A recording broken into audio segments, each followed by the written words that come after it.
And we're back, and that means it's time for 5 more detachments. Yes, this is a lot. And all the datasheet changes for Codex Aeldari. So let's get right into it. Moving on, as I said, we start getting some more specialized detachments after this point, and we get our Harlequin detachment, the Ghosts of the Webway. Detachment rule is Acrobatic Onslaught. Each time a Harlequin's model from your army makes a charge move, it can move through enemy models. This used to be something that was just on the models where they could just ignore intervening models when they're making charges. So now it's your detachment rule. So that limits it to you can only do that in the Harlequin detachment because you can take Harlequins in other Aeldari detachments. So, yeah. Yep. And then other rules, the Traveling Players rule, troop units gain battle line, and troop unit models in those units have objective control too. Which is very useful because otherwise the troop is kind of like more like an elite unit for Aeldari, but in Harlequins, they are your battle line unit. You're going to take a lot of them, and you need that OC too. Yes, so this does let you actually have a chance of scoring with them. And then you can include up to 3 of each of the following models in your army: Death Jester, Shadow Seer, Troop Master, and that matters because they are limited to 1 normally.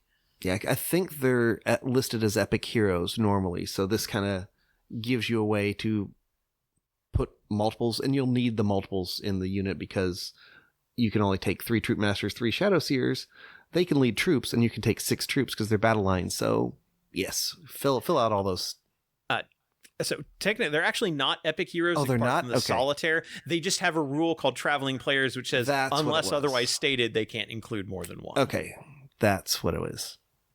So this lets them be 3 ofs, just like any other generic character in your army.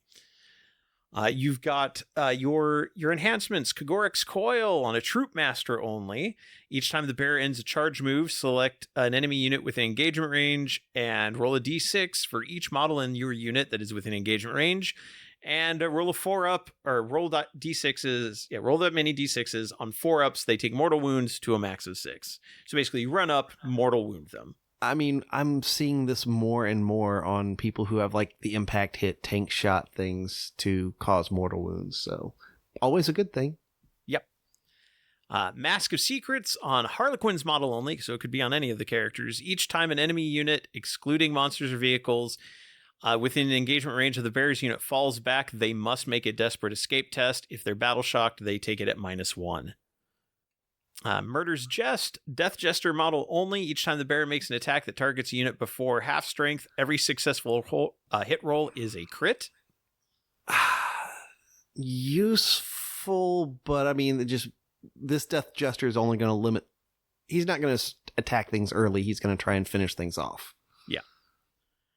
And then Mistweave, Shadow Seer model only. While they're leading a unit, they have infiltrators. Yes, you want this one because Harlequins don't have native infiltrators, so this is your way to get at least 1 unit. And in our strats, Stage Death for 1 CP, and all these are 1 CP. When one of your characters is destroyed, just set them back up as close as possible with half their wounds remaining.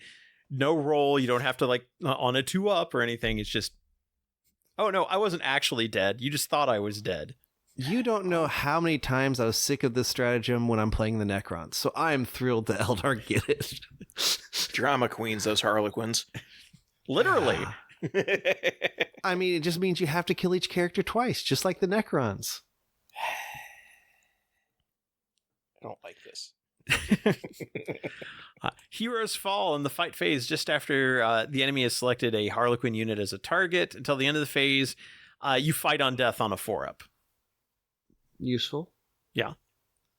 Mocking Flight, just after a Harlequin's unit from your army falls back, they can shoot and charge. Also, we've said this is very good and everywhere it is, so yes. Yes. Trickster's Retort, in your opponent's movement phase, just after an enemy unit does a normal advance or fallback move, pick a troop unit within 9 inches, you can move up to 6. Again, we're seeing this kind of reactive movement several times in this book. Bloody Dance at the end of your opponent's charge phase. It basically gives you a heroic intervention that isn't a heroic intervention. So you can heroically intervene and Bloody Dance. Yes. because it lets you declare a charge, do the resolve the charge. You don't get the charge benefit, standard heroic intervention stuff. And then exit the stage. At the end of your opponent's fight phase, take a Harlequin's unit that's not within engagement range, put it in strategic reserves. Which we've seen this in other detachments already too. So solid. All Repositioning. pretty.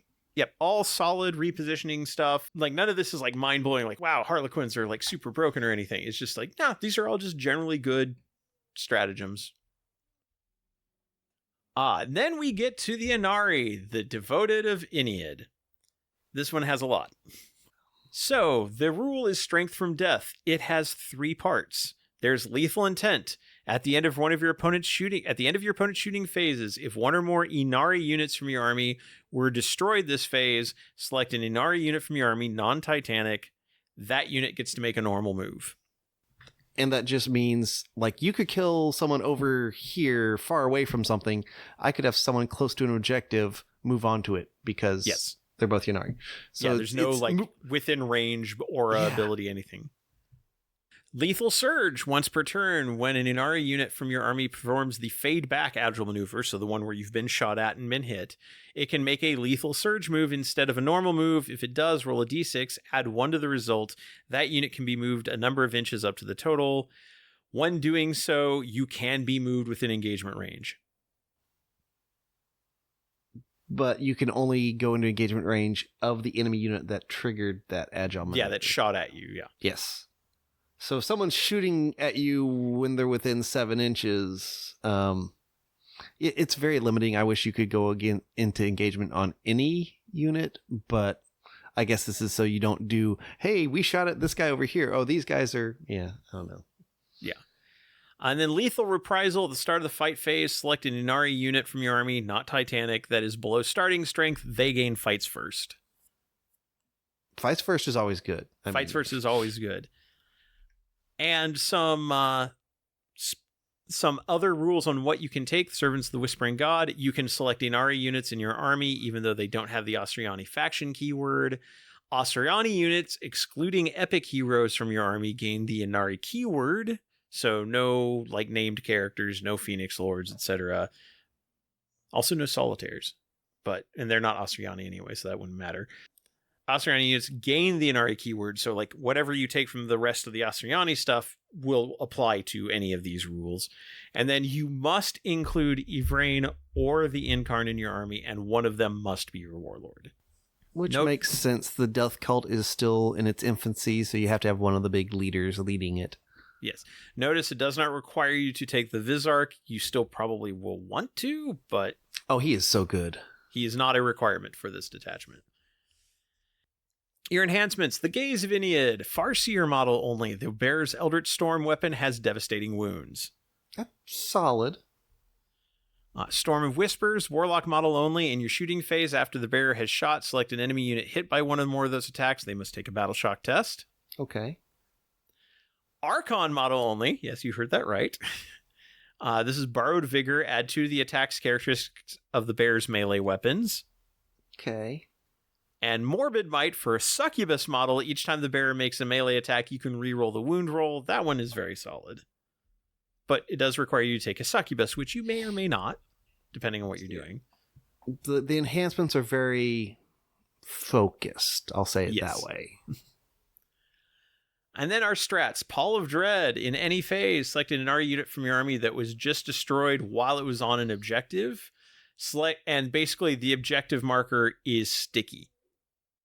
Now, here's the thing. Select one of those objective markers. It remains under your control until your opponent's level of control over that objective is greater than yours at the end of a phase.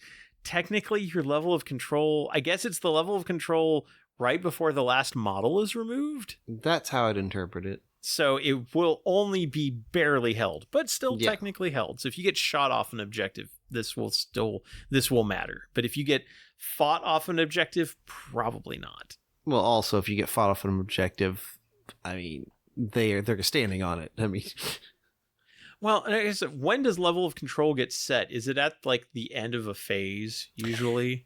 Yeah. Yeah, it does say here, and it's at the end of a phase. Well, the end of each phase is when you check for control.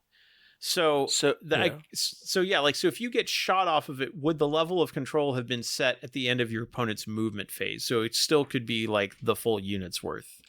I would think so. Interesting. Yeah, we'll probably have to look up the level of control stuff in a FAQ or something. Yeah. Developers' notes. Yeah. Macabre Resilience in your opponent's shooting phase or fight phase just after they selected their target. If they target an Inari infantry or mounted, not Wraith Construct, until the end of the phase, -1 to be wounded. We've already seen -1 to be wounded before. It's good. Yes. This is still good. Emissaries of Inead, just after, in the fight phase, just after you have targeted set your targets with an Inari infantry unit, reroll hit rolls of 1. If you are below starting strength, reroll hits. So if you've lost somebody or you've taken any sort of wound, reroll hit rolls. Parting the Veil, and the fight phase just after an enemy unit has selected its targets. If one of them is Inari, each time a model in your unit is destroyed, it just automatically fights on death. No 4-up roll. Yeah, but this one's also 2 CP, so be aware. It is 2 CP, it is more expensive, but an auto fight back is still... Oh, it's still good, yes. Still good. Soul Sight in your shooting phase, select an Inari unit, all their ranged weapons get lethal hits and ignore cover. And Death Answers Death. At the end of your opponent's shooting phase, select an Inari unit from your army. If one or more models in that unit were destroyed, they get to shoot back. But they can shoot at anybody, not just the unit that destroyed their stuff. Now that's an extra shooting phase is always nice. Yes. So I mean, decent. I think this is one of the weaker ones. It has traces that it could be good, but I like the maneuverability of Harlequins more than this one. I don't know. We'll have to see. If you like the Incarn or your Vrain, you're going to be running this, and it's got tools to be used. But I think, like a lot of the others, it's not outstanding, but it's serviceable. Yeah, I think the best part of this one is probably that lethal intent rule, because it can trigger on any Inari unit on the board. Yes. So it can give you that extra movement to, like you said, get on an objective or screen somebody, or it's like oh, you killed something, okay, I'm going to take advantage of that and move. It's got potential to be a very good tool. We'll see how it interacts with all the other pieces. I know Goonhammer's review, I think they were really bullish on this one, and I think specifically because of that movement. Yeah, since it just happens all the time, and you automatically get 1 fights first, so if somebody's charging you, they're less likely to want to, unless they're charging with multiple units. Because they were like, this one is like, lethal intent is always good, but transports, shining spears, like that's where it gets like really good, because you can just get crazy amounts of movement. Because I don't know if you know, because it's also a normal move, those Asuryani units that become Inari still have battle focus, so they can still also get extra movement too. Well, then I'll call out this flaw in this detachment that I brought up to Kevin yesterday. Yeah. All of the Eldar transports cannot transport Ynnari models, excluding your Vrain and the Vizark. That seems like a bug. I think it is a bug. I think the intent was so that the Dark Eldar units can't get in the Eldar transports, and that's how they did it, because all the Dark Eldar ones have the Ynnari keyword. Mm-hmm. But then this faction gives everybody the Ynnari keyword, which I think that is an oversight. Most likely. Now, it doesn't replace the Asuryani keyword. They just gain it, so your regular Asuryani stuff will still be able to get into transports. No, because the transport says it excludes Ynnari. Oh, it cannot transport Ynnari. Correct.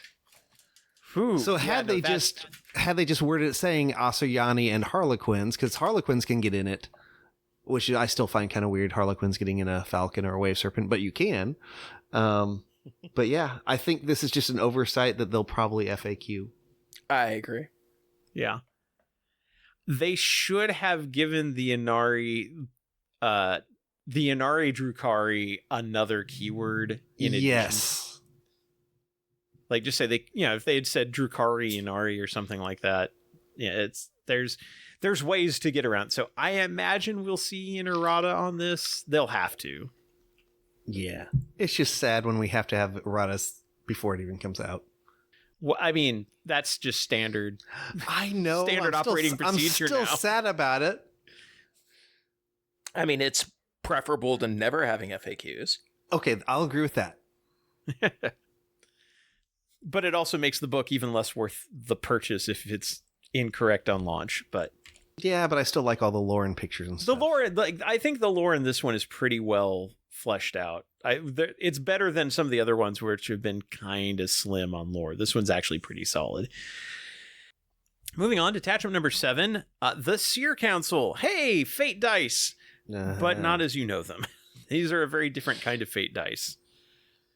So at the start of the first battle round, you generate fate dice by rolling a number of d6 based on battle size. It's 3 per 1,000 point of game. So 3 for incursion, 6 for strike force, 9 for onslaught. Keep the fate dice to one side. This is your fate dice pool. This is not dice fixing. This is something completely different. All your stratagems cost 1 CP. And when you use a fate die, it lets you reduce the cost of the stratagem that corresponds to that die by 1 CP.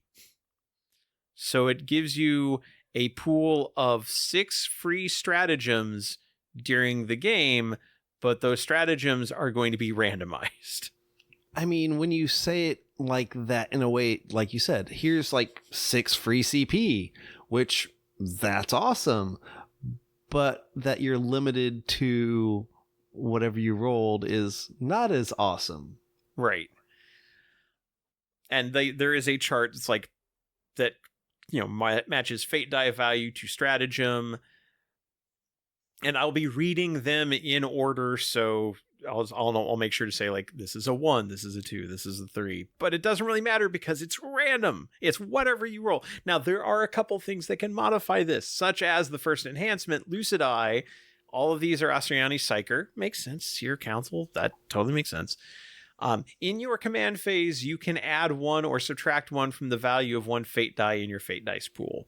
I think that's this is a turn. must take. This is a must take for this faction, or for this detachment. Absolutely. Runes of Warding. Models in the Bearer's unit have Feel No Pain 4 up against mortal wounds, psychic attacks, and critical wounds caused by devastating wounds. Okay.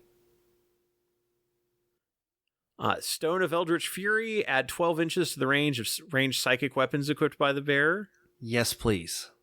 So another must take. I would say so, since a lot of the psychics are 12, 18. Having 12 extra inches, making it a 24, could get quite deadly. Yeah. And then the Torque of Moriheg. Once per turn, when your opponent targets a unit from their army within 12 inches of the bearer with a stratagem, you can make the stratagem cost 1 CP more. So it's a 12-inch bubble of stratagem tax. I'd say that's the weakest of the 4, in my mind. It's useful, but if you've got a psyker that's that close, it's probably not good for your psyker. Right. And then our strats, Presentiment of Dread. This is number 1. In your command phase, select a psyker model from your army, select an enemy unit within 18 inches. They must make a battle shock test at -1. Solid. Okay. Forewarned. This is our 2. In the fight phase, just after an enemy unit has selected a non-Wraith Construct infantry unit from your army as the target, and that unit is within 9 inches of 1 or more psychers, subtract 1 from the hit and wound rolls against them. This could be better, since it's only fight phase. But it does affect both hit and wound rolls. I mean, I guess that's the trade-off. Yeah, and you do have to have everything set up properly. Well, odds are you want to run psychers everywhere, so either in True. units or close to units. So I don't think the 9 inches away is going to be that big of a deal, because hopefully your whole army is that way. Yeah. Unshrouded Truth. In your movement phase, when you select a non-Wraith infantry unit from your army that hasn't been moved, and also within 9 inches of a psyker, this shows up several times in these stratagems. And this is your number 3. Remove the unit from the battlefield and then then deep strike it. Yeah. I mean, That that's one's super useful. That's very useful. And then they can't move until the end of the phase, but that's fine. You just destruct them. Yeah. Fate Inescapable. Here's your number 4. In your shooting phase, select an infantry unit, non-construct, that has not shot this phase and is within 9 inches of a psyker. They gain ignore cover, and their crits improve the AP by 1. So kind of like an old school rending of sorts. Yeah, it's decent. Isha's Fury, here's your 5. At the end of in your opponent's movement phase, just after a enemy unit ended a normal advance or fallback move within 9 inches of one of your psychers, roll it 6d6 for each 3 up. The enemy suffers a mortal wound. That's solid. Yes. So, unfortunately, this goes back to my other thing. You have to be within 9 inches for this one, so maybe the CP tax isn't bad if you've got a very offensive psyker. Yeah. And then Psychic Shield, this is your 6. In your opponent's shooting phase, select an infantry, non-Wraith Construct unit within 9 inches of a Psyker, and they can only be selected as the target if the attacker is within 18 inches. Probably best at the beginning of the game when you're going to be further apart, but right, theoretically useful. This is a weak detachment. Yeah, I think in my notes I put why was my yeah. We wanted to put in fate dice, but we didn't want them to be good. I mean, in a way, they are good by having all these air quote free stratagems, so you can use your other CP for like rerolls or things like that. But between, I guess, the fate dice, the battle focus dice, your command points, you've got a lot of tricks up your sleeve, but I think it might be too much. I'm still not sold on this one. This is like you said, the weakest of them. You know what this reminds me of? That like my gut reaction after reading through this. It reminds me of the old Acts of Faith system where you had to you could only trigger particular kinds of Acts of Faith. Yeah, I could see that. So it's like, oh, is this the future of Miracle Dice? I hope not. I don't. Thanks, I hate it. Yeah. Well, would that be better or worse than the current usage of Miracle Dice? It would. Worse. It would be worse. It would be actively worse. I mean, I would love someone to prove me wrong and make this a good detachment, just like win an RTT with it or something. But it could do well, but I don't know. It's going to be a tough battle with this one. Compared to some of the other ones, like just the more generic ones, yeah, this one seems like it's got an uphill climb on it. And then the last one that's in the book, the Aspect Host. This is your Aspect Warrior and Avatar of Cain detachment. In my prediction, this is the one that you'll see the most of. So, Path of the Warrior. Each time an Aspect Warrior or Avatar of Cain unit from your army is selected to shoot or fight, select one of the following abilities for it to gain until the end of the phase. Reroll hits of 1, reroll wounds of 1. Wish you could have both, but rerolls are always good. I think if they gave them both, it would be too much. Mm-hmm. Especially because all of those units are very specialized and focused on what they do already. And I think in many cases, you're going to be taking the hits rather than the wounds. Oh, yeah. It depends on the unit. Right. All the little games I've seen streamed of people playing, they take Aspect Host, they say, unless I say otherwise, it's everyone's rerolling hits for 1 except for the Warp Spiders because they auto hit, so I'll reroll wounds of 1. And that's probably how you'll see everybody play it. Most likely. Your enhancements, and these are for Autarch or Autarch Wayleapers because they can join Aspect Warriors now. Aspect of Murder. Add 1 to the damage characteristic of melee weapons equipped by the bearer, and they have precision. I love this. This is great. That's good. Mantle of Wisdom. While the bearer is leading an Aspect Warrior unit, each time they've selected to shoot or fight, they get both abilities. See, also I can still have both. Yes. Shimmerstone. When they're leading an Aspect Warrior unit, every time they are targeted with a range attack, subtract 1 from the wound roll. We've already determined this is good. Now it's on all the time for somebody. And then Strategic Savant. While leading an Aspect Warriors unit, add 1 to OC for that unit. I mean, solid. Probably the weakest of the 4 in my mind, but still really solid. I'd say that says something when it's like, that's the weakest, and I can still see it, see that that's obviously a good one to take. So Yeah. No, this is solid. I like it a lot. And then our strats, warrior focus, select an aspect warrior avatar of Cain in the shooting or fighting phase. They can ignore all modifiers to ballistic skill, weapon skill, strength, AP, and damage, and or any or all modifiers to the hit roll. Yeah, perfect. And I mean, I've seen in some things, and I didn't think about it at the time, but Armor of Contempt. This ignores turns off Armor of Contempt, because that's a modification to Armor Pin. Yep. It turns off all those abilities where it's like, oh, the strength is higher than your toughness, so -1 to wound. Nope. Yep. Or no, it wouldn't affect the -1 to wound. It only modifies hit roll. True. That one would still... Deathwing Knights, if you had your 2 damage stuff, well, you're going to take 2 damage Deathwing Knights. Yeah, anything that... All the abilities that reduce incoming damage. Can you tell I'm still a little bitter about Deathwing Knights? Fair. To be fair. Yeah, absolutely fair. To their final breath. Fight phase just after an enemy unit has selected Aspect Warriors or an Avatar of Cain as the target. Each time you use the stratagem, you can remove 1 Aspect Shrine token your unit has, which will not apply to Avatars of Cain, because obviously it doesn't have one, but it does apply to the Aspect Warriors. There's all these little tokens, like this little token that you get with each box of them, and they are like... They actually have a meaningful purpose in this army now, and not just because of the stratagem. Each time you use a stratagem, you may remove 1 aspect shrine token your unit has. Then, until the end of the phase, each time a model unit is destroyed, they fight on death on a 4-up, adding 1 if you removed a token. The idea of the Avatar of Cain fighting on death is terrifying. No, it's awesome. Skyborn Sanctuary. We saw this earlier in the War Host. It's back. You can get back into a transport. And that's huge, and you see it a lot. And so for the balanced Eldar armies, like I consider this and not the Wind Rider host, the War Host. Mm-hmm. They both have it, so you'll be having your transports carry your units, hover by them, do your shooting, pop back in for protection. It's really useful. They fixed the Fire Dragon problem. In a way, yes. Yes. They pop out of the transport, melt a gun, get back in. Yep. They finally learned millennia of training. They finally, we can get back in? Oh, hey.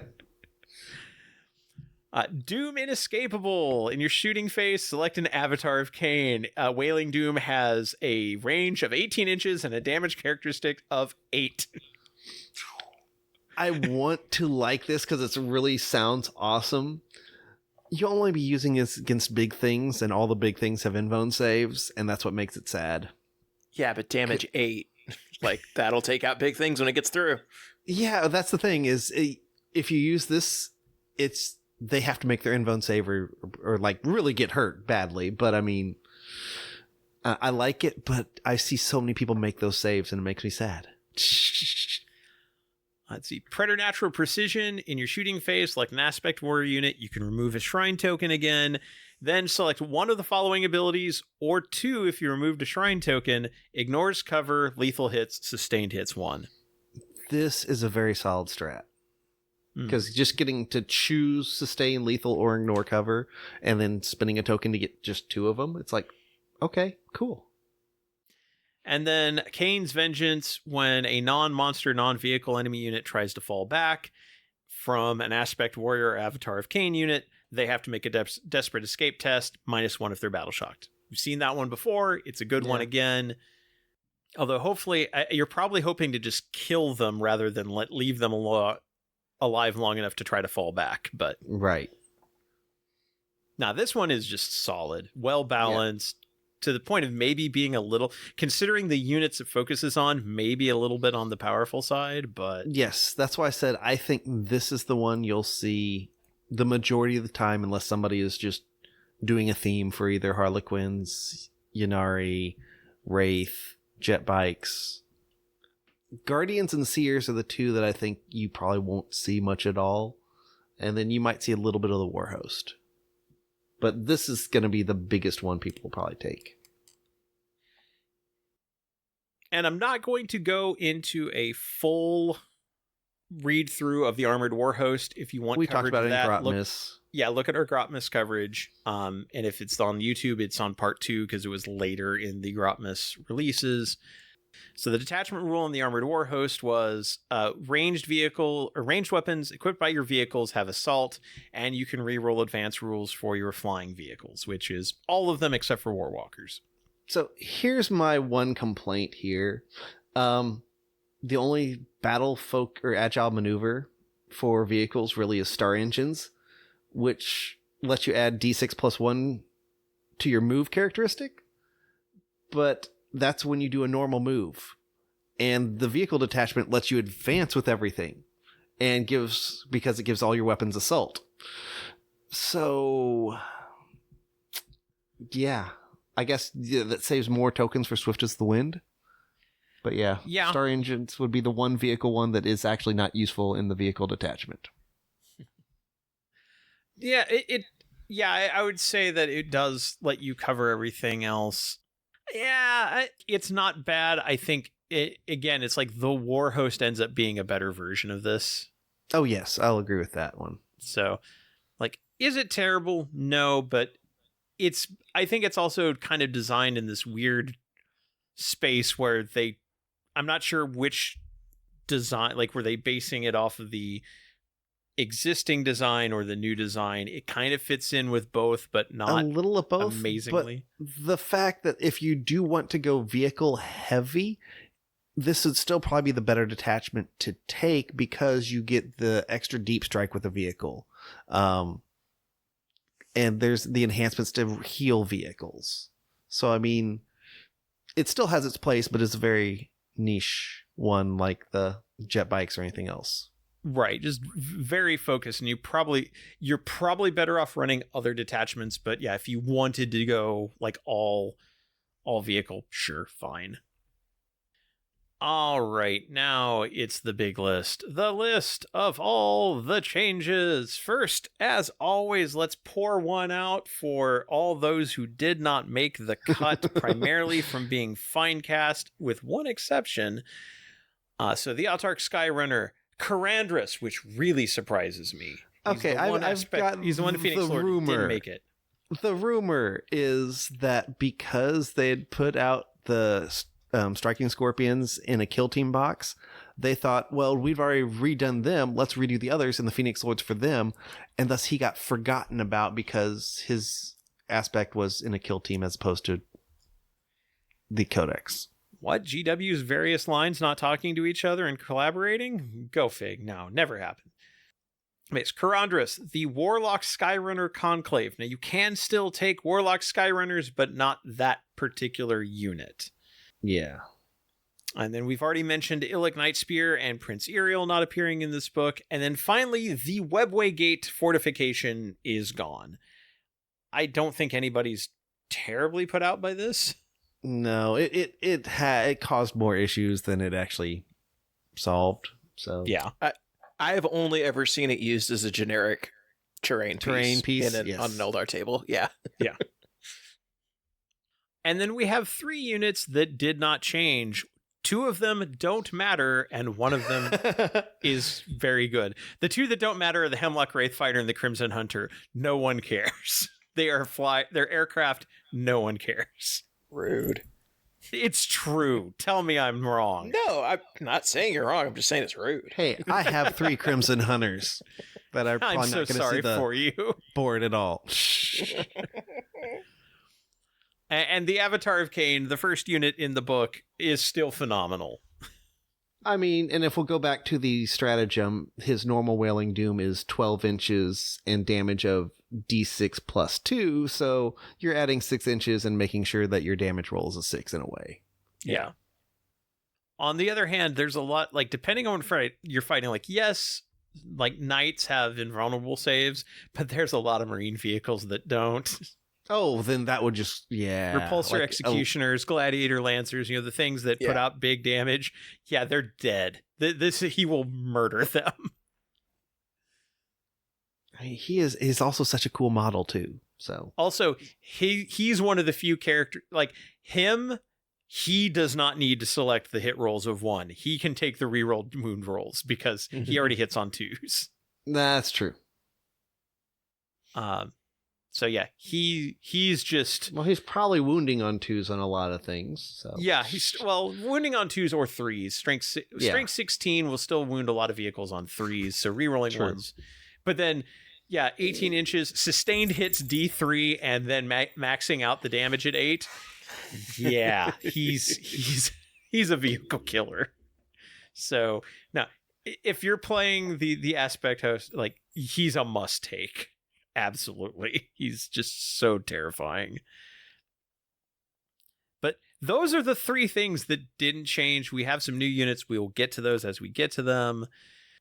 So we've got the Farseer, who no longer changes fate dice because that's not a universal thing anymore. So instead, they just make 1 hit or wound roll or damage roll for their unit a 6. And that's once per phase. So it's still really useful dice fixing. Yeah. It's just not as deadly as it was. Yeah. But does not work for support weapon models. So I wonder why. Yeah. And they lost their fortune ability, but they gained guide instead, which instead of fortune being a reroll to hit, now they're just, or no, you target an enemy unit within 18 inches, everybody's +1 to hit. Yes. You say that guy, everybody hit them better. And you pointed out in your notes, also thank you, Dennis, for going through and recording all the various changes, because this army feels like it's going to play very differently. It will play very differently, and also I'm very excited still. So yeah.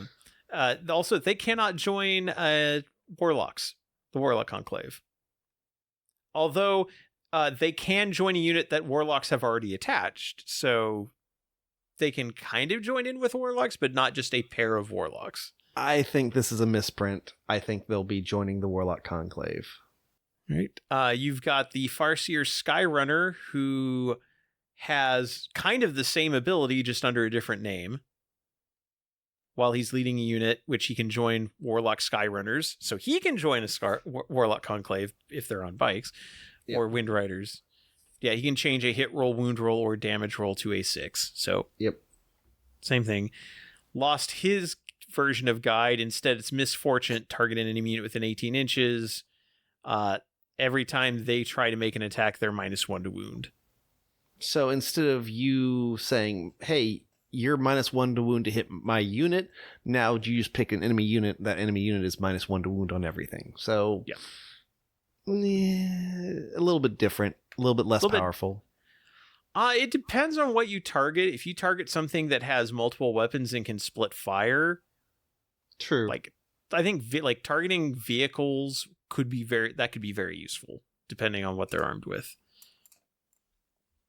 The Autarch has changed a bit. For one thing, they can join all the aspect warriors that are on foot. So Dark Reapers, Dire Avengers, Fire Dragons, Howling Banshees, and Striking Scorpions.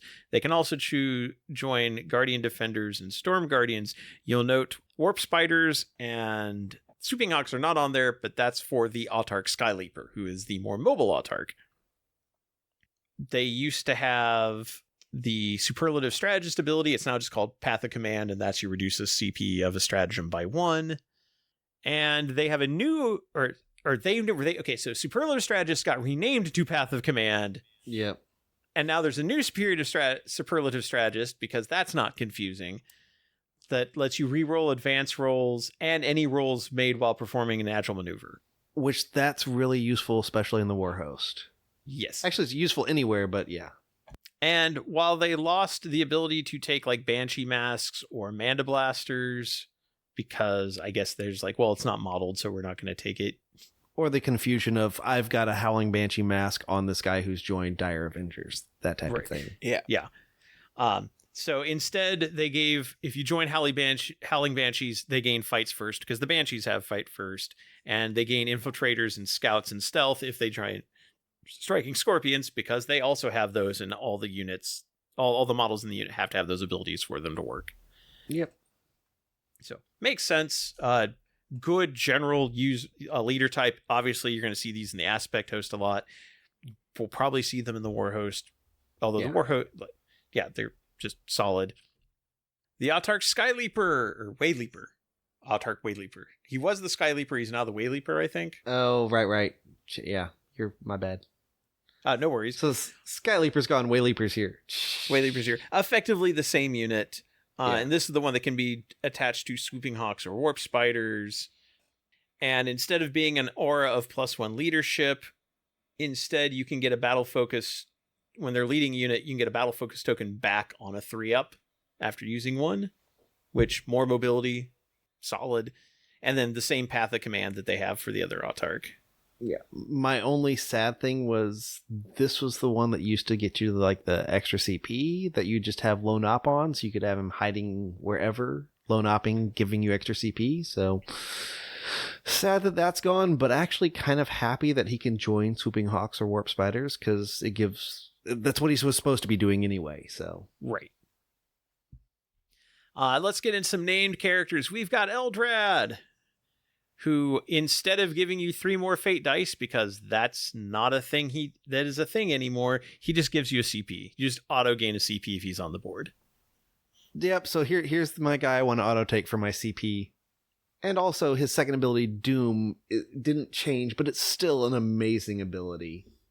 Yeah, pick an enemy unit within 18 inches and you reroll wound or add 1 to wound against them. Yes.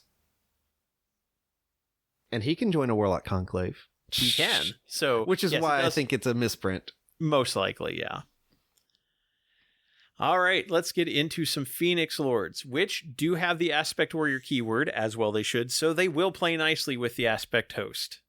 And they can join, all of these can join their appropriate Aspect Warrior units, which makes sense, and all of them have a when they're leading in a unit ability. Yeah, and because of that, I'll just toss out this. None of them actually have the rules for that unit, so the only way for them to actually feel like a Dire Avenger or a Swooping Hawk is if you have them lead that unit. So they're not meant to run on their own. They're meant to be leading. And they don't have lone op or anything like that, so you gain nothing by having them running solo. So, Asserman, who went from a 2-up, 3-up to a 2-up, 4-up, which I think puts him on par with the other. Yeah, it makes me sad that he lost the 3-up invulnerable save, but I mean, I think they're trying to move away from giving 3-up invulns out. Yeah, his pistols are no longer lethal hit, but are strength 5, which that's solid. Yeah, I'd rather have strength 5 over strength 4, yeah. Yeah. And then he used to have the ability to overwatch for free. Instead, after you shoot, you can in your shooting phase. So only when you're shooting phase. After he shoots, you get a move up to 6 inches. Can't charge if he does, but I mean, that's super useful, and we even called it out where the Guardians had that same stratagem. Yes. And then once per battle, when he's selected to shoot, his weapons gain anti-infantry 3-up and devastating wounds. I mean, that is the key right there, because his 3 damage, and it's already 6 shots. So 6 shots of anti-infantry 3 with dev wounds, so that's an infantry killer gun. Yeah, 2 damage apiece. Yeah, and hey, if you're in the aspect host, reroll 1, so you're changes damage to 3 for that ability.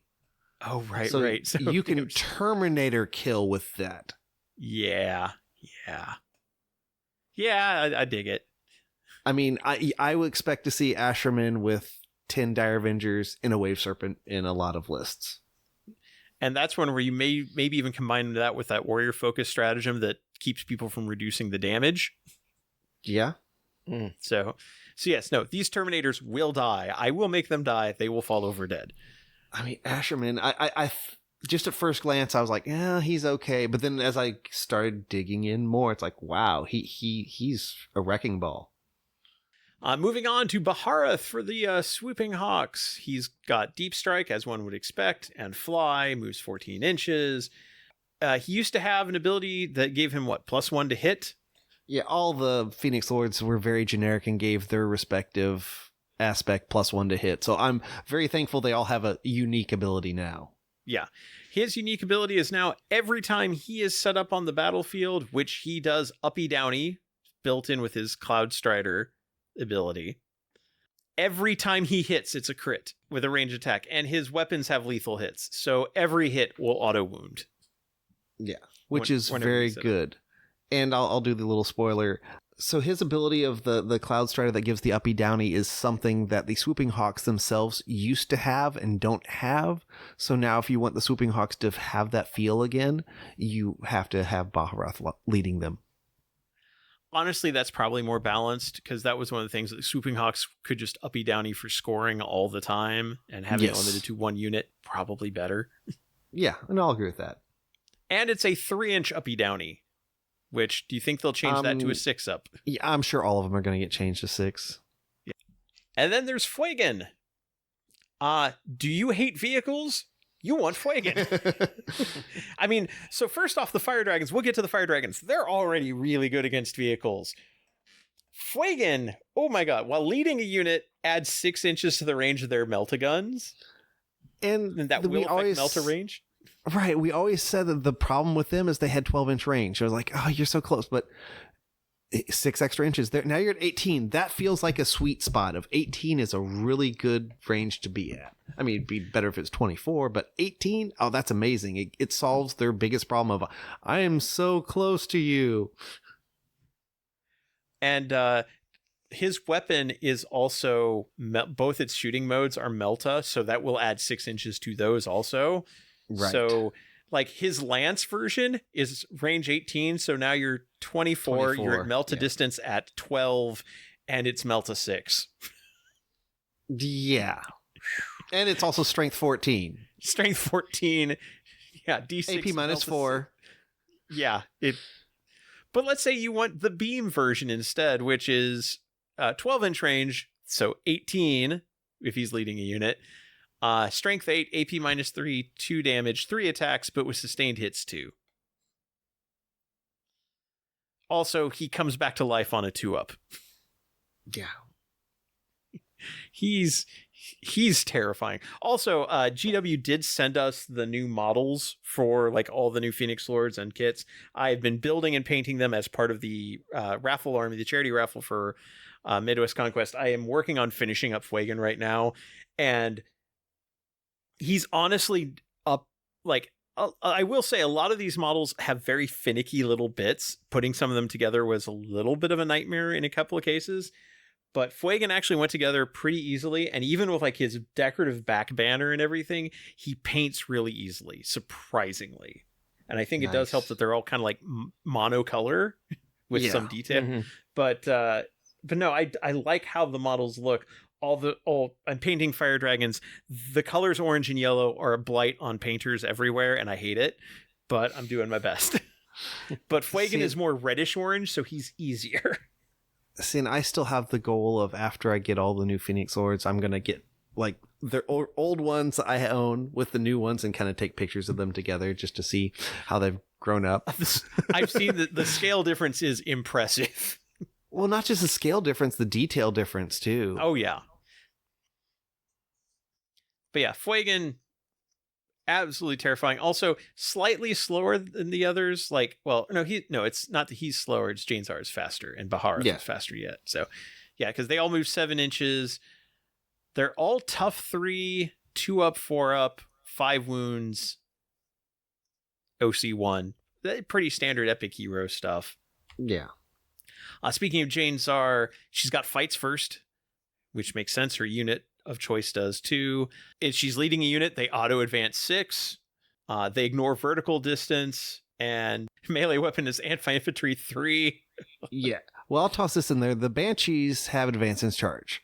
So when she leads the Banshees, she suddenly gives them a 6-inch advance. They move 8 normally. If you do the swiftest wind, well, suddenly that's 10. So that's 16. Or I would probably maybe only go the 14 and save it for the no Overwatch. But yeah. And she rerolls wounds against characters. Yep. Pretty solid. Very solid. And again, it's like you can see the specialization. Asserman is like part of an anti-infantry shooting unit. Baharroth is like uppy downy mobility. Fuegan is vehicles die. Jain-Sara's infantry dies. Yeah. And then we get Lycus, who is our new Phoenix Lord. So happy to see a Warp Spider Phoenix Lord.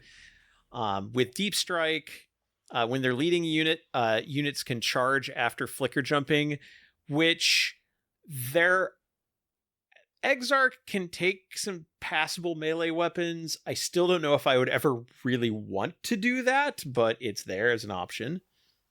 Yeah, I mean, Warp Spiders are not known for being a great melee unit, but they did give options to make an all-melee Exarch, so that would be the only time you might want to use this.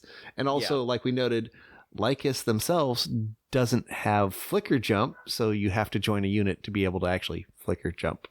Right. And then they do have the ability, like, after they have shot, target a unit that they hit, and their weapons are torrent, so they auto-hit. And every time another Aeldari unit targets them, they crit on 5s. Yeah, that's, I think, where the strength of this unit would be, is put her with Warp Spiders, get them where you need to go, torrent something, so that way everybody else in your army is critting on 5s. Yeah. That is so useful. And Warp Spiders are going to be right up there with Swooping Hawk still. It's like some of your better scoring units for like getting to parts of the board if you're playing Aspect Host.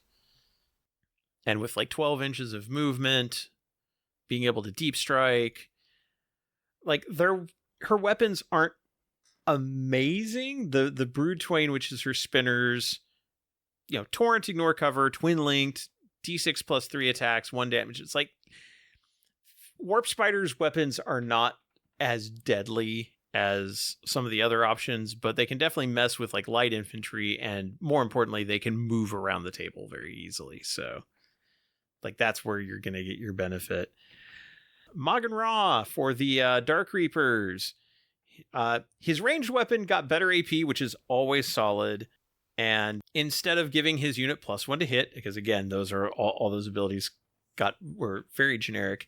Instead, when he's leading a unit, after you select targets for that unit, roll a d6 for the target unit and a d6 for every enemy unit within 3 inches of it. On if they all attack the same unit, which hopefully you will, you basically are hitting everybody around it with the shrapnel from the explosion, and they they can suffer mortal wounds on a 5-up. I find that hilarious. I don't know how useful it actually is going to be, though. And then otherwise, in your shooting phase, after he is shot, he can make somebody take a battle shock test at -1. I mean, from everything that I've heard from others, and I'll agree, he feels like the weakest of the Phoenix Lords. I can see that. I can definitely see that. Like, the Harvester Soul's ability is kind of fun, but it doesn't really bring a lot to the unit that the unit can't do on its own already. All right, getting into our Aspect Warriors, Dire Avengers. They have sustained hits 1 while targeting somebody at half range, which is... And that goes to Asherman if he's leading too. Right. And they don't have devastating wounds on their Dire Sword if you take a Dire Sword on the Exarch. But also, you get a token for every 5 models in the unit, I believe. And correct. At once per battle, you can pop a token to change a hit or wound roll to a 6. And note, that's not a roll. You are actually changing the result of a roll. Right. So you can already see which ones failed, and then, that 1, let's make it a 6. that 3, let's make that a 6. Right. So it's very useful, and also the best place to use that would be on Asherman after he does his anti-infantry 3-up. Here's 2 more 6s, or do it on the hit to get more sustain. Yeah. So just very useful. And I will say the part I don't like is they did lose lethal hits on their weapons, but I guess it's a small trade-off. They're more not as deadly in shooting anymore. Right. And those Aspect Shrine tokens pretty much do the same thing for every unit. Correct. Pop 1 to change a hit or wound roll to an unmodified 6. Yep. So your fate dice got rolled into Aspect Warriors of here, have 6s, or Farseers saying, hey, have some 6s. So yeah. Your Swooping Hawks, as you mentioned, the uppy downy ability got moved to Baharath, which again I think is fine.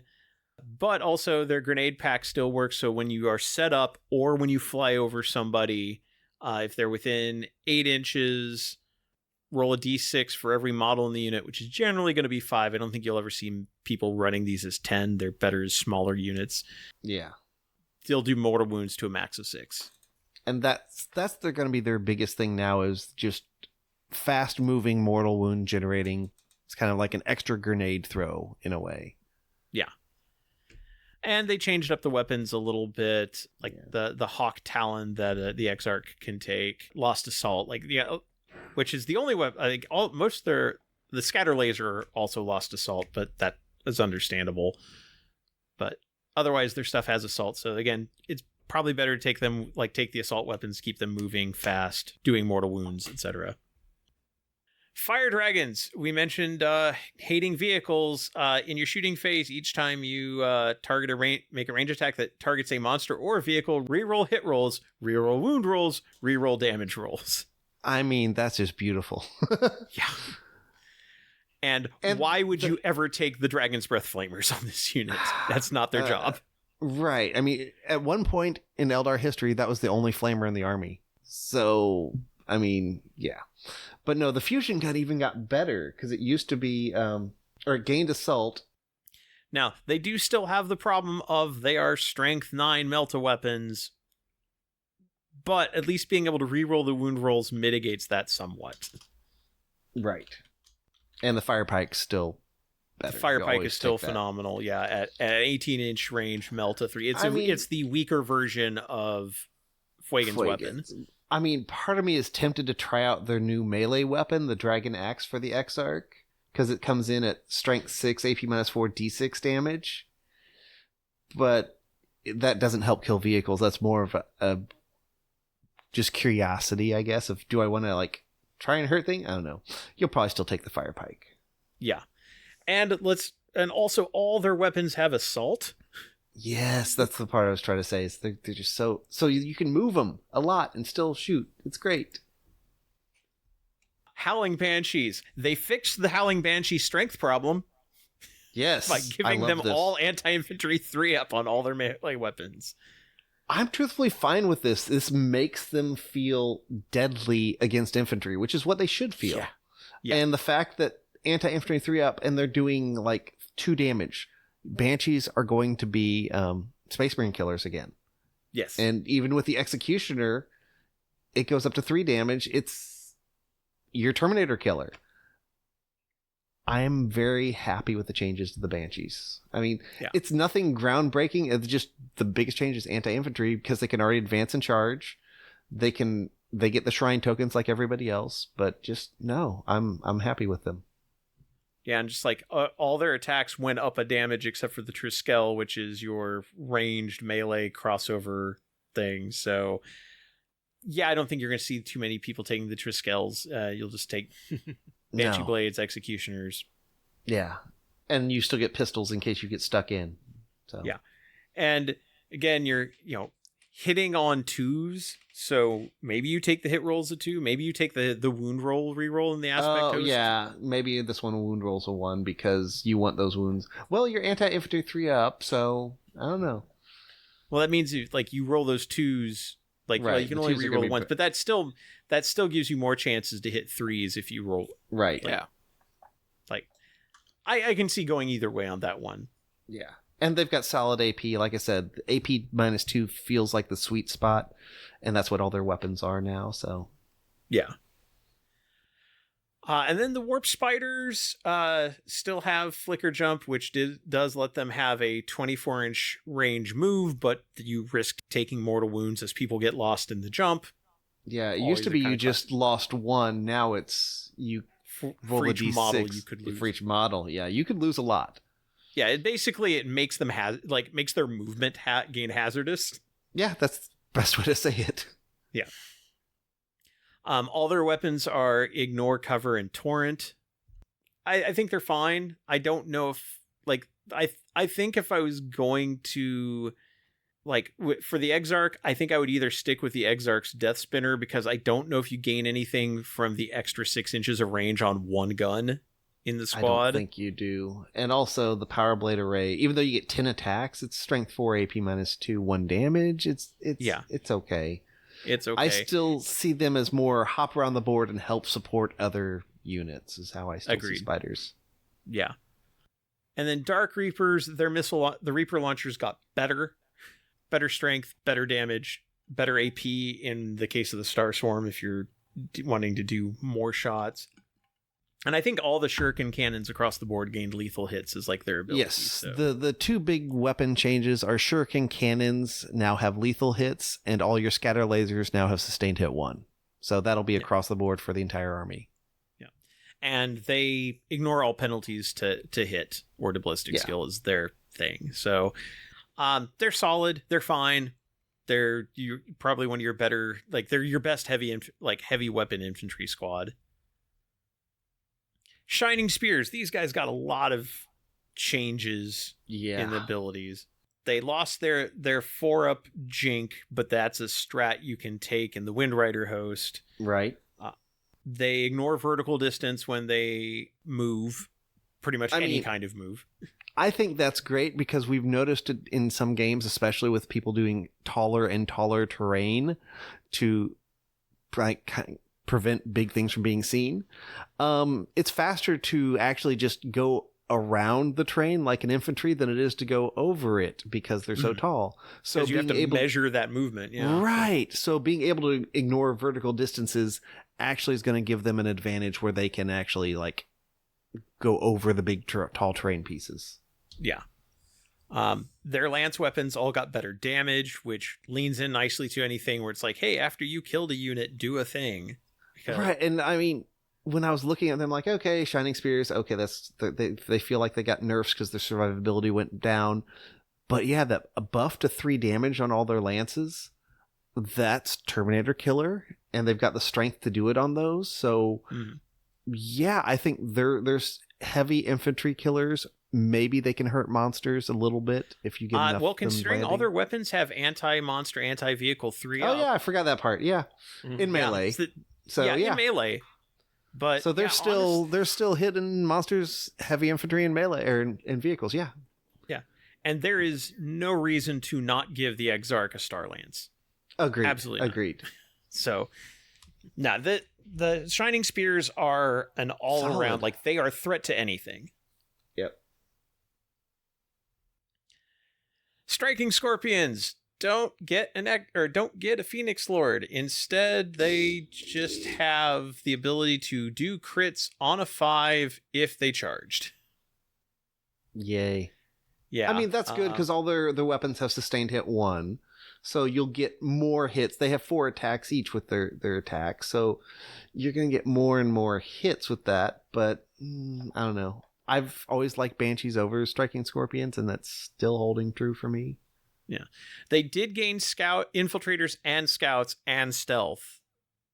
I mean, they had infiltrators before, but scouts and stealth is strong for them. They just, I mean, they're not bad.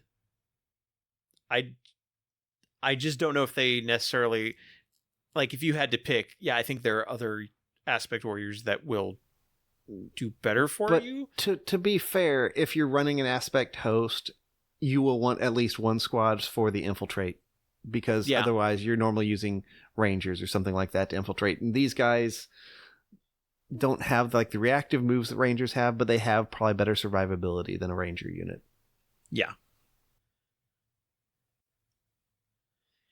All right, now we're moving out of aspect warriors and to the warlock, just the dude warlock by themselves who can join they can join guardians or guardian defenders or storm guardians, kind of like the old ability to, add a warlock to a squad back in the day.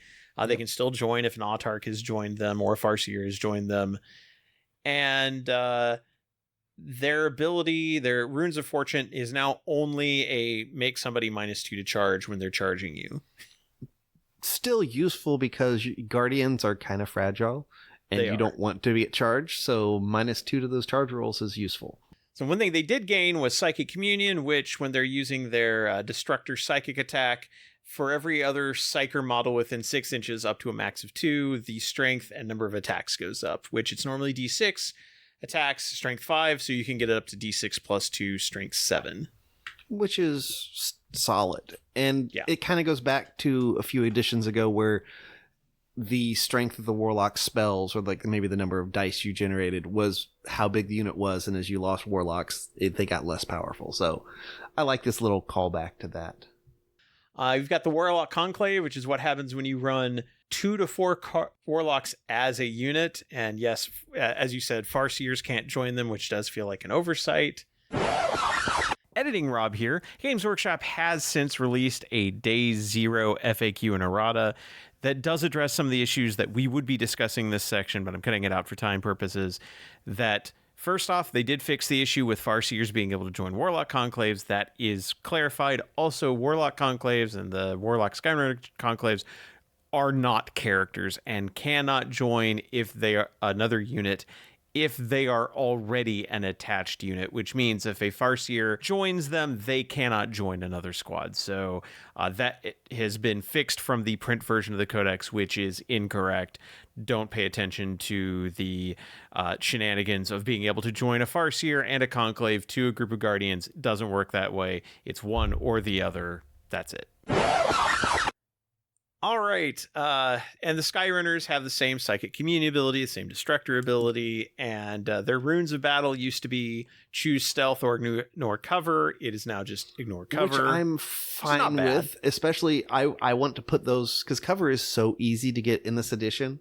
You want ignores cover as much as you can, especially if you're going to run the shuriken cannons in your Wind Riders. That way you can actually get all the AP. And now let's move on to our battle line units. We've got the Guardian Defenders. One thing I've noticed in your notes, a lot of this army went from Leadership 6 to Leadership 7. Yes, anything that's not an Aspect Warrior or a leader type character, their leadership dropped from 6 to 7. So all of your Guardians, Storm Guardians, Warwalkers, support batteries, everything, the leadership is higher now. So another reason why you want some of those leaders leading them to get your leadership down. Otherwise, Guardian Defenders, they're still kind of your bog standard infantry. They can still take a heavy weapons platform, which can take a missile launcher, bright lance, scatter laser, or star cannon. As we mentioned, shuriken cannons got lethal hits. They used to have sustained hits. They have lethal hits instead. Sustained hits got moved to the scatter laser, which is okay, I guess. Yeah. Also, they have the ability of Fleet of Foot. They can fade back. They can do the fade back agile maneuver for free, and they can do it even if somebody else did it. That's the one where if they get shot at, they can move afterwards, and doesn't prevent other units from doing it. So they can always, react to being shot, which is useful. Yeah. Storm Guardians. These are your more salty Guardians. Again, their leadership changed. Otherwise, they still have sticky objectives. They can take the Serpent Shield platform, which gives them a 5-up invulnerable save. They're also your source of flamers and fusion guns, which you can scatter into the unit. Warwalkers. Again, we talked about the scatter laser and shuriken cannon changes. Their invuln dropped to a 5-up. I think that's probably for the best. Warwalkers were kind of nasty with a 4-up They invuln. also lost their -1 to wound. Between the 4-up and the -1 to wound, these are some of the most durable units in the field. Yeah, not so much now. But you can take them in units of 2 now. You can, and I think they have a new purpose. And is that with the crystalline targeting ability? Yes. So shoot somebody, and until the end of the phase, every time a friendly Aeldari unit targets that unit, you improve the AP by 1. We've seen this on other supporting ability. Like, I believe that's what the Castigator tank has in Sisters. Same thing. So 10-inch movement, get where you need to be, kind of hide. And this is why I say scatter lasers might be the best thing so you can make sure you land a hit, because you just have to hit. And then once you've got the hit, then everything else is at -1 AP on them. So, yeah. Would you do dual scatter lasers or do like scatter laser bright lance to get kind of the best? Probably of both either worlds? scatter laser bright or scatter laser missile. Let's see, Wind Riders. Their save dropped from a 3-up to a 4-up, which makes them more along the lines of Guardians. The bike doesn't give them better armor, but they do have a 6-up invulnerable save all the time, which is not nothing. It's just nothing you can bank on. I mean, it's the same as Sisters. Sisters have better armor, but I mean, the fact that they gained a 6-up invuln, it's not nothing, but at least, like you said, it's something. They do always have reroll hits of 1, reroll hits, all hits if it's the closest target, which, again, with the mobility you gain in the Windrider host, that could be terrifying. Their size... Also, the unit size dropped a bit. Can't take spams of 9, not that I don't think many people were, but so yeah, you're limited to 6. Either 3 or 6. I think that's fine. That's not necessarily a bad thing. The support weapon platforms got split into 3 different kinds because there's no way they could balance them with the same point total, considering how different the weapons are. Which is a good thing. They can move more. They used to only move 3, now they move 7. And they can join a Guardian squad if it doesn't have a support weapon already attached. I find this hilarious and awesome in a way. Because so now I can have my 10 Guardians, have their heavy weapon platform, have a Warlock, have a Farseer, and then also toss in like a D-Cannon platform. Just this thing, I mean, we got this D-Cannon here, which is also why on the Farseer thing it said it cannot change 6s on support weapons, because they don't want... Yes, and that's because the D-Cannon has devastating wounds, so no changing wound rolls to 6s. And truthfully, I think, is it all 3? No, just the first 2. The Shadow Weaver and the D-Cannon both have indirect fire, so putting them in a thing of Guardians isn't that terrible either. No. And yeah, the D-Cannon is still, 24-inch range, strength 16, AP -4, D6 plus 2 damage. Still terrifying, also with blast, dev wounds, and indirect fire. And it got better against Titanic. And better than, reroll damage rolls of 1, reroll damage against Titanic of just reroll the damage roll entirely. So yeah. Whew. I mean, it's probably I think all of them have their roles. The Shadow Weaver is good for... Shadow Weaver's fun.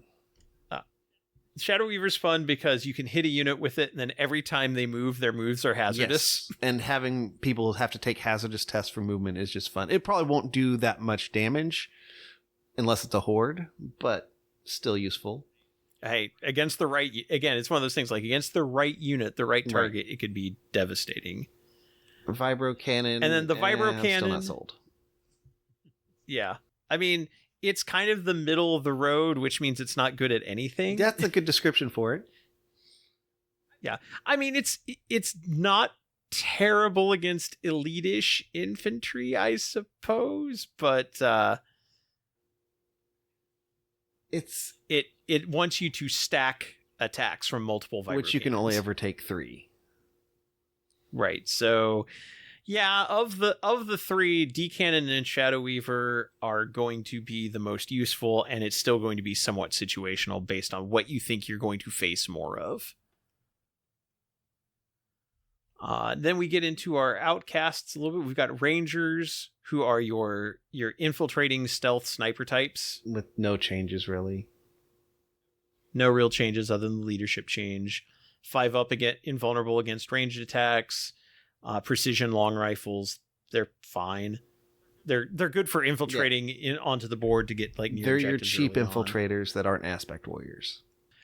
Shroud runners, which are rangers on bikes, down to the saves being the same. I'm very sad that they lost the save went from 4-up to 5-up. Now because they've got the 5-up against invulnerable or 5-up invulnerable against ranged, so it's just, well, you've always got a 5-up because if you're in melee, you're probably dead. But now, instead of having lethal hits, they can strip cover off of somebody. So they're more of a unit to combine with other units. True, and that's my debate between having Shroud Runners and then the Warlock Skyrunner. You have a lot of ways for jet bikes to remove cover. Yeah. Vipers, which are your not exactly bikes, but kind of like really big bikes, which are just your very fast weapon platforms. And you can take up to 2 of them in a unit now rather than being completely solo, which is nice. And they can suppress units and make them -1 to hit, which, having used that in Tau with like strike squads, that can be very useful. I love, and my sad thing is most of my Vipers are a missile launcher or bright lance. I guess missile launcher, you could do the sunburst for multiple things, because once again, you just have to hit something. So I could see scatter laser Vipers just kind of hide, poke around, hit something, or if you've got 2 Vipers in the unit, have 1 scatter laser, 1 bright lance or something like that, just like the Warwalkers. Yeah. Because like you said, suppressing the enemy -1 to hit for that unit, sort of like we talked about the wound roll on one of the earlier ones, if you pick the right unit to make that -1, it makes a difference. Spirit Seer, we talked about them earlier when we were talking about the Spirit Host. So yeah, Lone Op, if they're within 3 inches of Wraith Construct, they can heal a Wraith Construct up to D3 lost wounds or restore a destroyed model, and they can give a Wraith Construct sustained hits 1 by being within 6 inches of it. So I think for me, the biggest change is being able to heal Wraith Lords and Wraith Knights, which I'm thrilled that they get the Lone Op to be able to do that type of thing. They can't keep up movement-wise, but as long as you keep them close by-ish, I like the changes for the Spirit Seer. Wraith Blades and Wraith Guard, these are your infantry Wraith Constructs. Wraith Blades are the melee version. Wraith Guard are your shooty version. Both cases, the leadership went from 6 to 8. With an asterisk. With an asterisk. They have leadership 6 up if they're within 12 inches of a Correct. And are +1 to hit, which they normally hit on 4s. Again, it's that whole Wraiths can only see vague, fuzzy shapes unless a Psyker is guiding them. Right, so as long as you've got a Psyker within 12 inches, your leadership 6, you're hitting on 3s, these are happy. No Psykers around, well, your leadership 8 and you're hitting on 4s, you're not happy. Your units cap out in 5 on both cases. That's a big change. It used to be 5 to 10. Now that you're capped at 5 is so small units. They're big models, though, so I guess it makes sense. Yeah. And the toughness. The Wraith Blades fight on death on a 3-up rather than a 4-up, which is good. Makes them even more useful in that regard. Aren't they always fighting on death? I mean, fighting on undeath. Okay. Maybe, yeah. Re-death. Okay. And then Rob, I want to call out this for both of them as well, is their toughness dropped from T7 to T6, which is a huge change. That is a big difference. Then meanwhile, the Wraith Guard, they still, like, they don't get to return fire anymore. Thank God for that. That was a stupid broken ability. That ability made me so mad. I'm going to charge you with my Wraith Guard. You have to punch me. Oh, look, I get to shoot you back. Which they've tried different things of making their guns have pistol when they're engaged, and now it just is, well, you can shoot and you fall back and shoot, which I'm fine with. The other thing I'm fine with I'm really fine with is D-Scythes are torrent again. And Wraith Cannons aren't devastating. Yeah, I'm fine with that. They're just big damage. They're big. Strength 14, AP -4, D6 +1 damage. D-Scythes, strength 7, AP -3. I mean, it's still only 1 damage a bit, but that's still 66 or 5d6 5 guys shots. putting out that. Yeah, that's a lot of damage to put out. So still solid. They're still solid choices, but they're definitely far more balanced now than they were before. They are. I just, we'll see on the battlefield how tough they are. Do they just fold because the toughness is less? I mean, T6 kind of puts them in, I guess, like with the Votann Terminators, because they're T6. So, and the 2-up saves, they might survive some more. And maybe I'm just like, they used to be unkillable. Now they're probably just killable. They're killable. I mean, you're still going to have to work at it, because they're still T6, 3 wounds, 2-up save. I mean, that's still pretty solid. Yes. And then the Wraith Knight. I got my wish. The 2 Wraith Knights. My sword and board is not expensive anymore. Is it worth taking, would you say? In my mind, yeah. Because it's sword and board or sword and gun. Yes. The one profile is you have a sword and either the shield and a gun, and the other one is you either have 2 guns, 2 of the same gun, or 1 gun and a shield. Yeah. So the heavy Wraith Cannon still does devastating wounds. Lost Blast, I think that's fair. It's still strength 20. It is still strength 20, and let's see, they're usually equipped with a Sun Cannon and a shield. They can instead have 2 Wraith Cannons? Or 1 Wraith Cannon and a shield. Yeah. And the shield is no slouch, because the shield is what gives it an invuln save and -1 damage. Yeah, I think you keep the shield and go for 1 gun just for the survivability. Otherwise, I mean, they're tough and they got lots of wounds, but without an invulnerable save, it will be easy for them to get picked apart by anti-vehicle. Well, fire. that's how they've already been, is most of the time you'd run the 2 heavy Wraith Cannons, because that's 2d3 shots. Yeah. I mean, but the Sun Cannon is not looking bad now as an anti-heavy infantry. Because D6 plus 4, strength 10, -3, and then 3 damage each. And if you take the Wraith Knight with the gun version, each time you roll your Wraith Cannon or Sun Cannon, if you're within half range, which is it's 48 normal, so half range is 24, you can reroll your dice for the number of attacks. So you'll probably be hitting on the higher side of those attacks. Just a lot more consistent. Yeah, it is a lot more consistent. And then for the weapon itself, the sword, I've always liked the sword. 5 swings at strength 16, flat 6 damage each. Yeah, that'll get some work Or done. you can do 15 attacks at strength 8 for 2 damage each. I mean, yeah, those are that's still a really solid build. And if you don't mind giving up the shield, you can still take a Wraith Cannon on it if you want. So you can trade survivability for possible damage output. Yeah. Can't take the Sun Cannon on that one, though. It's Sun Cannon or sword. Right. Well, I mean, your anti-infantry for this is your sword as opposed to the Sun Cannon.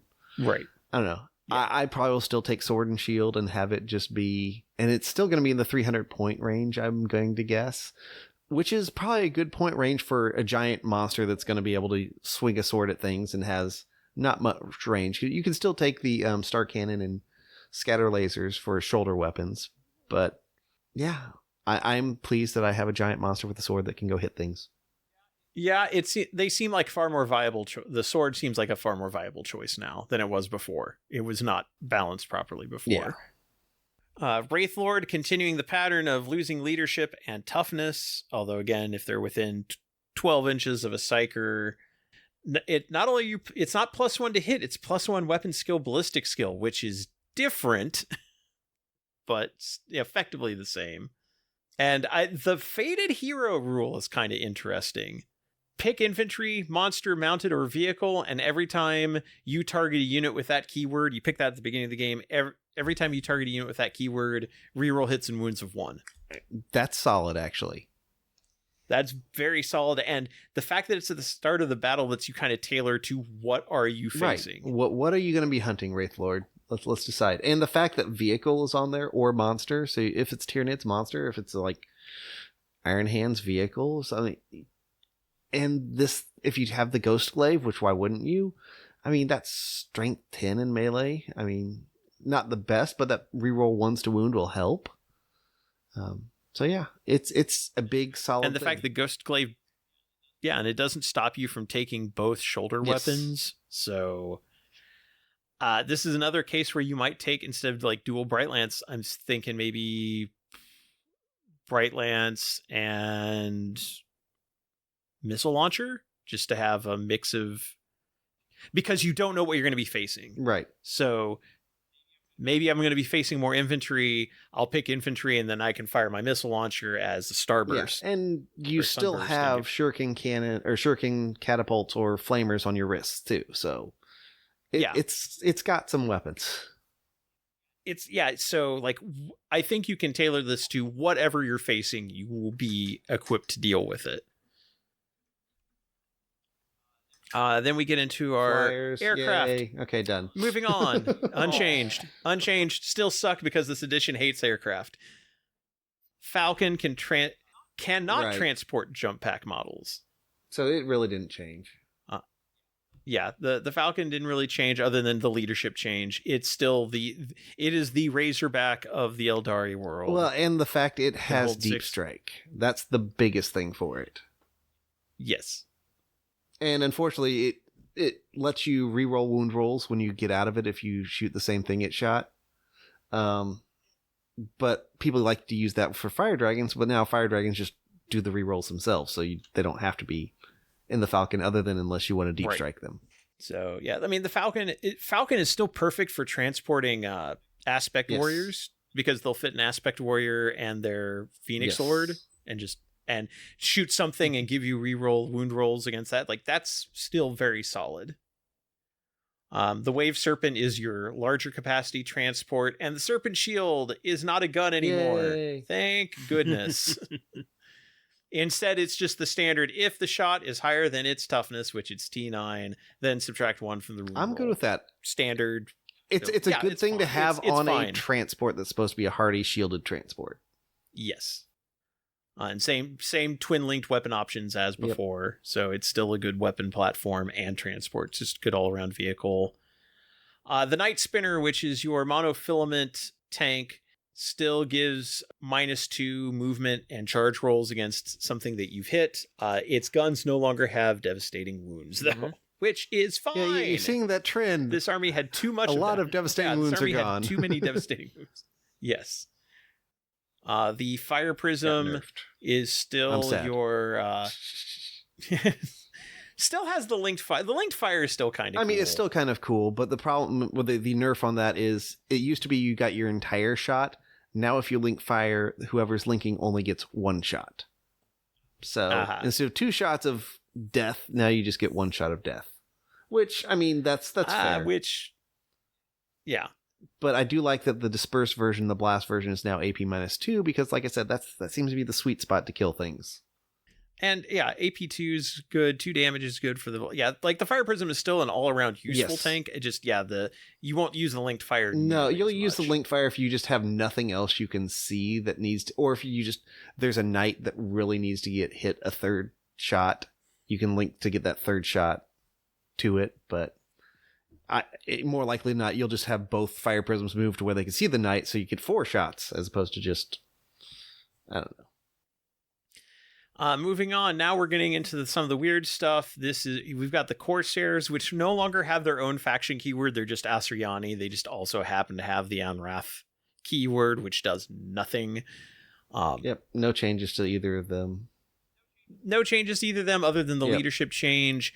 These are units you take if you like those kill teams and want to work them into your army. I don't think there's anything they do particularly that you can't get out of other units that are more specialized. And then we get into Harlequins. All of these have the flip belt ability, which lets you ignore vertical distance when you're moving. Yeah, so put that together with the Harlequin detachment, you can ignore intervening models and vertical distances. So it's like, where do you want to be? Yeah. The Death Jester, who is your heavy weapon character, his ability, Death is Not Enough, used to trigger a battle shock test anytime you shot somebody with it other than monsters or vehicles. It now does that and subtracts 1 from the test if you destroyed any models with that shooting attack. Cool. They do have lone op. They can't join anybody, whereas the Shadow Seer and Troop Master can join troops because that's your only unit that makes sense for them to join. Also, I do still like that every time he shoots, he can gain precision or sustained hits 3, which is handy. Right, which that goes into that thing as if you take the enhancement, if he shoots at a unit that's below half strength, he crits more, so you can get that sustained more, or precision. But the Shadow Seer is your stealth leader, psyker type. The Neurodisruptor actually has a decent AP now. Actually melt someone's face. Yeah.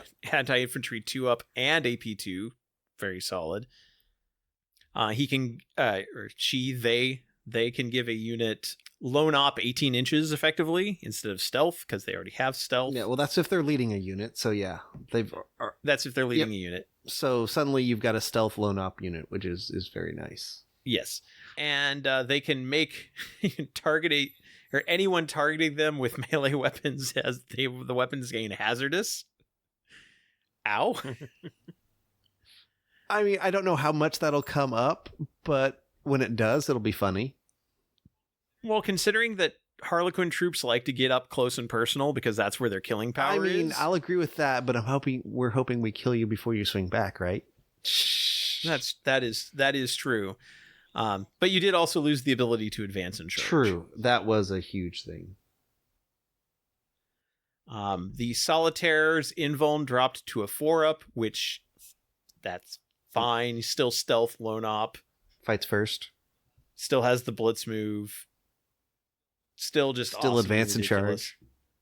And then the Troop Master, which is your more generic leader character for troops. Fusion Pistol actually does decent damage, even though its range is still terrible, being a fusion pistol. I mean, it's got melted too, with a 6-inch range, so at 3 inches or less, you'll get that melted damage. So assault a vehicle, and then on the next turn, you can shoot it for D6 plus 2 And it is damage. a pistol, so you can. Yeah. Oh, gosh. Devastating wounds on their melee weapons. This is going to be across the board for all Harlequins. So yeah, I love that change. They can no longer change a fate die to 6. Instead, it's just reroll hit and wound rolls of 1 for this unit, or for this model, I should say.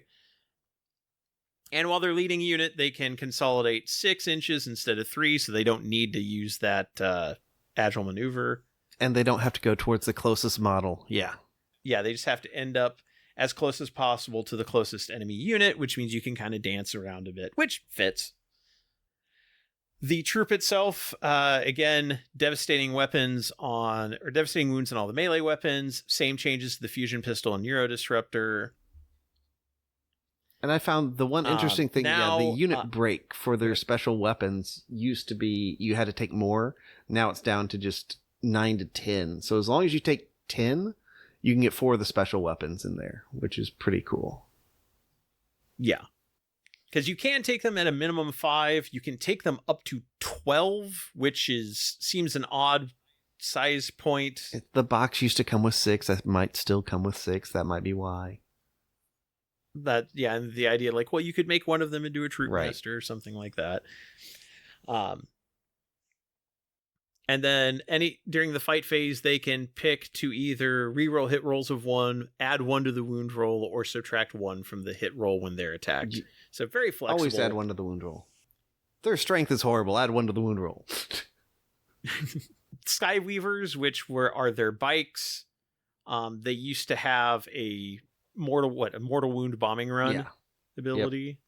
Yep. Now instead they're just -1 to be hit, which is fine. They took that from the Shining Spears. Fine. Yep. 4-up. Note they do not ignore vertical distance. They do not have flip belts on the bike. It makes sense. I'll say the biggest change on them is their melee got better, because the Zephyrglaive used to be strength 5 1 damage, or strength 5 AP -1. Now it's strength 6 AP -2. So once again, that sweet spot. So they're your melee bikes. Yeah, and considering everybody can take a Zephyrglaive if you want, I think they're a solid. And they've got your Haywire cannons as well, which is anti-vehicle 4-up dev wounds for 3 damage each. So you can start peeling away vehicle things that way. So I still think they're a solid choice. They are solid. Yeah, they are a solid choice. The Void Weaver is the closest thing they have to a tank, quote unquote. OC2 now, which is nice. Gaining stealth. Did they have the smoke keyword before? So no using that, but stealth all the time is better. So and now 18-inch lone op. Yeah, 18-inch lone op. I mean, their guns are only 24-inch range, so you're just going to be barely out, and they'll be able to come back to you. But you'll get to be able to at least shoot once before you get shot at. Yeah. And again, either the prismatic cannon, which is a solid choice, or the Haywire cannon, both are good options. The Star Weaver, which is your transport OC2, still lets you re-embark at the end of the fight phase if you want, if you're like less than 6 models and you're within 6 inches. firing deck 6, so fire all those pistols out. Yeah, these are all still good, useful vehicles for Harlequins. Then we get to the Inari. We've got 3 characters and then a whole bunch of Drukhari that are in the wrong book. Quote, new units. For reasons. New units. And interestingly enough, they start with the Vizark, the one you don't have to take, but you will probably want to. However, if you take the Vizark, you cannot take any other epic heroes. So you cannot take, which I think is already part of the detachment. The detachment. So it feels unnecessary to include it here. They just want you to be sure that you know. But yeah, just be sure that if he is in here, you are not taking any other epic hero characters other than Inari characters. He's effectively an aspect or like a Phoenix Lord, though. Kind of, yeah. Yeah. T3, 2 up, 4 up save, 5 wounds, 6 up leadership. His sword has 3 different stances, depending on how many attacks you want to have and how much damage you want those to have. And his mythic stance is interesting, and an ability I have never seen before, anti-epic hero. Hey, it's anti-epic hero 2 up with precision. Anti-epic hero 2 up precision, 4 attacks at AP -4, 3 damage hitting on 2s. So if he hits you, he's doing critical damage. But he can have sustained hits to devastating wounds or anti-epic hero. So he's very interesting. I'm not like, he's cool. If he's leading a unit, other characters attach that unit, which he can join a unit if Ivrain's already attached it, which makes sense. He's her bodyguard. The other character gets a 4 up. Feel no pain, which we've seen on other bodyguard units. He's like an Ogren, except tiny and pointier. And he still gives his unit fights first, so he does units. Yeah. And he can join just about anything that the Inari could have. Void Reavers, Void Scarred, which are your Corsairs, Guardian Defenders, Storm Guardians, and then Inari Incubi, Kabalite Warriors, and Witches. So pretty much almost all the battle lines. Or all the battle lines, yeah. You've got the Incarn. Incarn has changed a bit. He used to just be cut and paste of the Avatar. Oh god, yeah. Now lost the half damage that the Avatar has, and lost the ability to just deep strike in whenever any unit is destroyed. That was so ridiculous. It is now on your opponent's turn. When one of your units gets destroyed, the Incarn can deep strike where they were. Or in general, you can just deep strike him normally because he actually has the deep strike rule. But I would say to make up for having the damage, they gain the ability to heal every time they destroy an enemy unit. And this thing is beefy enough, it should be destroying some enemy units. Yeah. I mean, the ranged weapons, the Psychic Torrent, Strength 7, D3 damage, AP -1, D6 plus 3 attacks. Yeah, that'll get some work done. The melee weapons are your standard strike and sweep, Strength 12 or Strength 6, 5 or 10 attacks, all hitting on 2s, all AP 4. So if you don't have an invulnerable save, you are not getting saves. Well, unless you're 2-up armor. I guess Custodes have invulnerable saves, so there are some things that might be harder for the Incarn to deal with, but like still, the Wraith Guard have 2-up with no invuln. They'd be able to save. Yay! Yeah, I mean, the Incarn is still good. I think it's just toned down from where it was. And then Ivrain, who no longer deep strikes. She had the Word of the Phoenix ability, which used to restore D3 bodyguard models in your command phase on a 2-up. It now restores D3 plus 1, not counting support weapons. Do not attach a support weapon to Guardians and think you're getting around it. That would have been cool, though. And still, when you select, she can select an enemy unit with an engagement range of her, and then friendly Aeldari models reroll wound rolls against that target. Which it's Aeldari, which is not the faction keyword. That pretty much covers everything in here. And she is also, like, her sword is still anti-infantry 2-up, devastating wounds, psychic. Or that's a ranged weapon, sorry. That's a ranged weapon. Her sword is just devastating wounds. But, I mean, she's still a very solid choice, and you have to take her or the Incarn if you're playing Inari anyway, so you are going to have one of these two, possibly both. And they also do still have the rule the servant of the Whispering God says no epic heroes, so they just wanted to cover all the bases, not just put in the detachment. I guess kind of future-proofing it in case they do another Inari detachment later.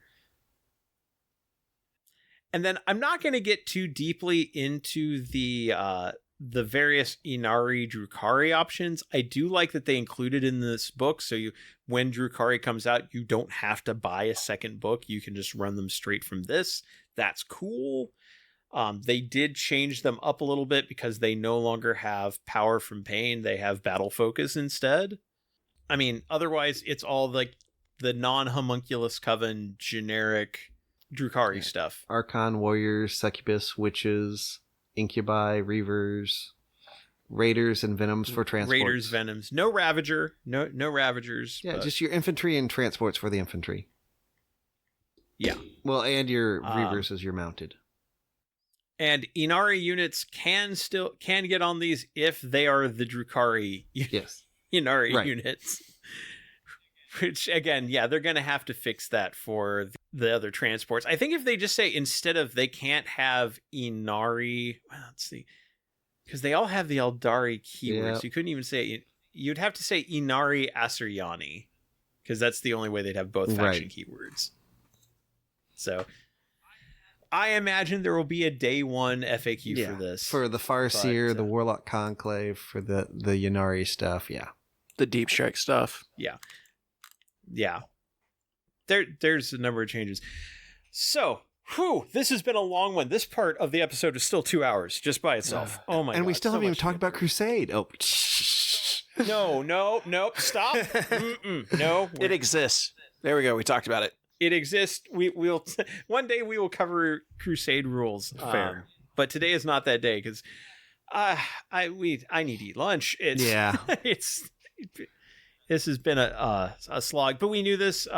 One thing you did note in your notes: Space Marines have 93 data sheets. Eldar have 66, including the 11 Ynnari, the 8 Harlequin and 11 Ynnari ones. Mm-hmm. Yeah, so there's a lot in this book. Yeah, no. I'm kind of thrilled to see it. I like having the Ynnari units in here. I like having the Harlequins spelled out differently in here. And I like the fact that we've got 9 detachments that all feel different, and they'll act differently on the board. A lot of them, like I said, are focused towards a certain thing, other than like Warhost and Aspect Warrior are your more generic ones, and I think those are the two you'll probably see more of. But all in all, I'm pleased with this book. I think it's still going to get a little bit used to not having fate dice, but I think how having the extra maneuvers is going to be very useful for positioning. And I do think my thoughts of the army is it's the skill ceiling got a lot higher for it. That if you have someone who's really good at positioning and planning things out with the support units, this army can still wreck things. But it's going to be a more difficult army to play, I think. Yeah, it's going to be an army that is going to reward smart, tactical movement play. And it does have all the tools for that, but it's no longer... I mean, it hasn't been for a while, but it's not just the point things at enemy and destroy them army that it used to. You're going to have to make smart plays. But I think the floor for this army is, as far as like the ability to play them well, is... in the middle. I think the ceiling is very high. Like this has the potential to absolutely dominate in the right hands. Like a smart player, good player will do very well with this. And it has all the tools you need to deal with just about anything. You just have to decide what are you most likely to run against and build your army effectively, accordingly. So so we're going to go ahead and wrap this one up because, like I said, this is a long one. Our apologies. It's a lot. It's a lot to cover. So we'll be back in a couple of weeks. I know you are out that time, Dennis, so we will have a topic to talk about. We'll figure out something. There's some stuff we've kind of got, like, some ideas we got bouncing around. And also, don't forget, as Kevin mentioned in the first part of the show, Midwest Conquest Narrative event will be open for registration when you hear this. We will have signups ready and all the information. You guys have the event pack ready to go. So we will have that up for you to check out. But until we meet again, from all of us here at Preferred Enemies, I'm your host, Rob. Kevin. Dennis. And Richard. Good night, good gaming, and good lord, the knife ears have a lot of options.